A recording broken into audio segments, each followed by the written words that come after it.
Have you ever been to a croquet tournament? It sounds about as exciting as a crochet tournament, right?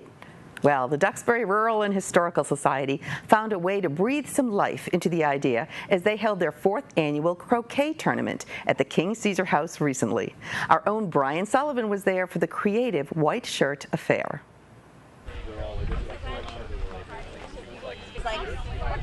The registration starts at 8:15.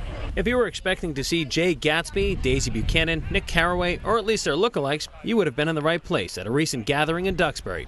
On August 18th, the 4th annual Wickets Croquet Tournament packed them in to raise money for the Duxbury Rural and Historical Society. As you look around, there's definitely a great Gatsby-type feel to the event. In fact, the invitation suggested the attire is creative white.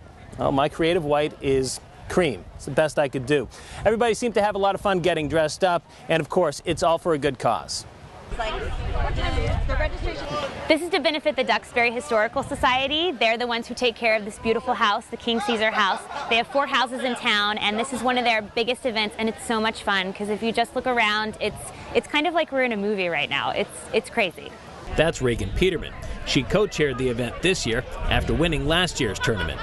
This is my first year to co-chair the event. I got roped into it by Ed Quinones. He's my other chairman because I was last year's champion, and it was our first big event to do in the town of Duxbury. My husband Mark and I had just moved into town, and my friend Nancy Rufo and her husband Mike, who are our teammates, last year's champions as well, decided to ask us if we wanted to do the croquet tournament, and we came, and it was amazing.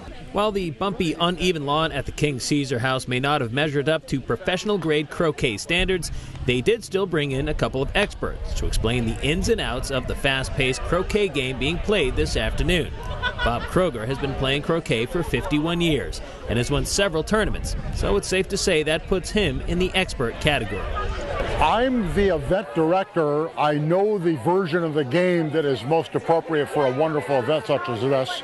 We're playing golf croquet, very fast-paced game, no sitting around, constant action. Perfect when you have 96 people. And we have a big crowd here today. If you thought this was going to be like the croquet you played in your grandmother's backyard as a kid, you'd better think again. This is just 1 stroke per turn. In backyard croquet, you can have several strokes in a turn. So 1 stroke per turn no matter what you do. The other thing is, in the backyard game, you've got to make all the wickets.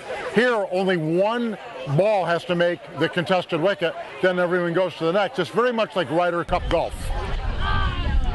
Not only is the scoring a bit tricky, but there's a time limit as well. The scoring is done with whoever makes the contested wicket gets 1 wicket point. First to 4 wins. Or if 20 minutes expires before you get to 4, whoever has the most points at the end of time. All the rules aside, the main goal is for everyone to just have fun.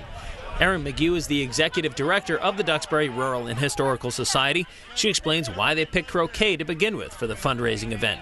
I think it's a little bit different. It's exciting. It allows people to come in teams and to play together with their friends. It brings people into the society and allows them to enjoy this beautiful property that we're here enjoying the party as well as the games.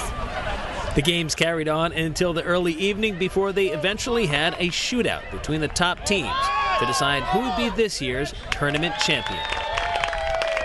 Reporting from the big croquet tournament here at the King Caesar House in Duxbury, I'm Brian Sullivan, PACTV Community News.